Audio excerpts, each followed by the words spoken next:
Gusto tinapay? Dughan jud don. Dami-dami tinapay dun ha. Andis kabila o kabila. Yan. Yan. Gusto mo tinapay? Mamaya naman don. Iba naman, mamaya naman. Kainin muna.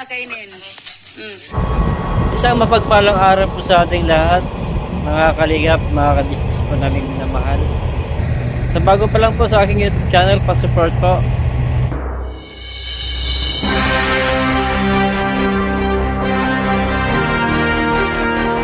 Mga kalingap, paki-support po, paki-subscribe po ang channel ni Kalingap Turak. Maraming salamat po sa inyong lahat. So ayan po mga kabayan, huwag po natin kalimutan ang Kalingap Turak. Please bisitahan at supportan po natin yung kanyang channel. Basta sa charity vlogger na tumutulong din sa mga kabayan natin. Ngayon po mga kalingap, mga kabisnes, kung natatandaan niyo po yung unang na-vlog ko po, may part 1 na po ito, tsaka part 2. Patungkol po ito sa binatang nakakulong ng 16 na taon sa kanilang tahanan. Kahapon po mga kalingap, mga kabisnes, dinala na po ng aking pamilya si Dundun. Yun po yung binata na nakakulong po ng 16 na taon. Dinala na po siya sa pagamutan para ipasuri. Ito pa mga kalingap, panoorin po natin yung tagpo ng pagdala po nila doon sa pagamutan.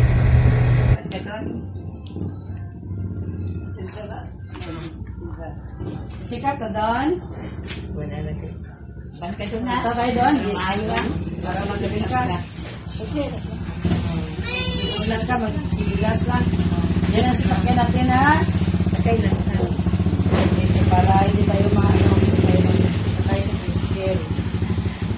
Punta ng doktor para magika, para kagalingan mo. Lubos-lubos na talaga. Okay, magpunta na kami sa doktor ni Dundun. Punta na kami sa doktor ni Dundun ngayon. Dito kami, galis ka naman, punta na kami doon. Para sa follow-up check-up ni Dundun ngayong araw. Palabas na kami, papunta sa tricycle para pagsakyan ni Dundun. Ito na ngayon si Dundun. Tingnan natin ang kanyang kalagayan. Dili na saan? Okay. Dili na, itanggalon na siya sa mga tabangan ng mga sa kapirin. Ang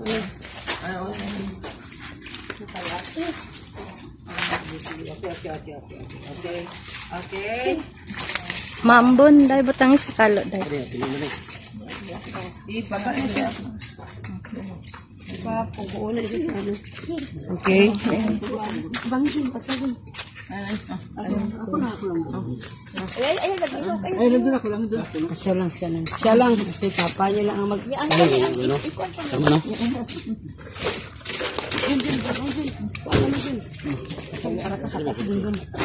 Yun. Upo dyan. May sinilas si Dundun. Yun. May sinilas si Dundun. Magsuot na. Pwede sa naman. Dago ni Jun. Wala mag-argas na. Dito tayo. Dito sa atubangan na. Dito na kami ngayon. Lakad na kami. Punta sa doktor ni Dundun. Ngayong araw na ito. Dito na. Kasama na namin si Dundun. Nakasakay na sa tricycle. Yung mama at papa niya. Dito na kami ngayon. Kasama kami.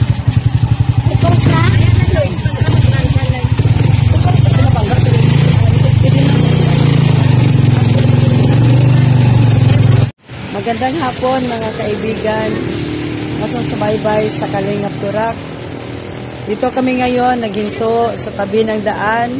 Nakikisilong sa maliit na gusali. Kasi malakas ang patak ng ulan. Mga kaibigan, 3 o'clock ang check-up ni Dundun doon. Pero anong oras na, pero dito kami ngayon na nakahinto kasi malakas talaga ang ulan. Di kaya ng sasakyan namin kasi ito lang maliit lang. Tricycle lang aming sasakyan. Kaya kapag umuulan, magbiyahe kami kapag umuulan, basang-basa. Tingnan mo, basa rin ako. Basa rin. Basa kami ng ulan, pati Aming driver, nabasa rin. Ito lang, maliit lang kasi aming sasakyan eh. Wala kaming 4 wheels, 3 wheels lang ang aming sasakyan. Kaya ito ngayon, dito pa kami, natambay kami sa isang maliit na gusali sa tabi ng daan.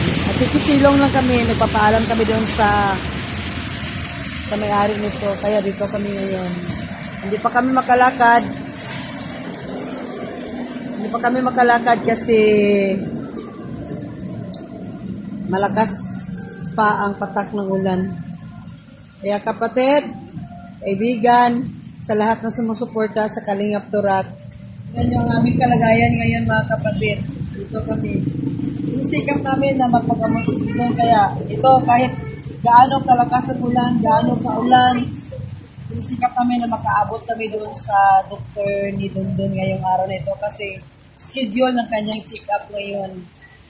Makita natin kung ano siya, ang pagbabago, para malaman natin kung ano pagbabago ang makikita ng doktor sa kanya. Tingnan niyo si Dundon dyan sa loob ng tricycle. Yan siya, maganda na. Ibang-iba na talaga ang kalagayan ni Dundon. Noon at ngayon, ibang-iba na talaga. Iba na talaga ang kalagayan niya. Then po mga kalingap, nadala na po nila sa pagamutan si Dundon sa tulong din po at sa suporta ng aking may bahay, pati ng aking hipag at saka bilas. Salamat sa kanila kahit na malakas ang ulan, sinugod pa rin po nila sa namutan. Kahit na lumindol po, kahapon po lumindol po sa Jensen. Kaya nawalan dahil po ng ilaw po doon kahapon. Kaya yung ibang party po medyo madilim. Pati sa Jensen nagkaroon po ng brownout. Malawakang brownout po sa Jensen dahil gawa po ng malakas ang ulan tsaka lindol. Ganun pa man po, sa awa po ng Panginoon, nadala naman po nila si Dundon sa pagamutan at saka nakauwi naman po sila ng maaliwalas. Hindi nga lang po, basang-basa po sila sa ulan. Naawa nga rin po ako sa kanila. Napaka-supportive po nila sa akin. Talagang proud ako sa pamilya ko kasi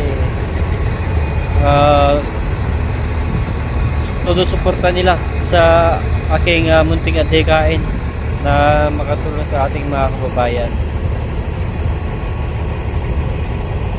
Yun po, sa bago pa lang po sa aking YouTube channel, subscribe po, Kalingap Turak, at saka pakipindot nga rin po yung bell button notification para lahat po ng video upload ko po ay manonotified po kayo. At saka sila Bal Santos Matubang, Kalingap Rap, Ate na Vlog, Ka-Business Official, Ka-Business Family, Papa Dins TV, at sa lahat po ng Kalingap Partners, si Lori Aquino Talita, pasuportahan po natin.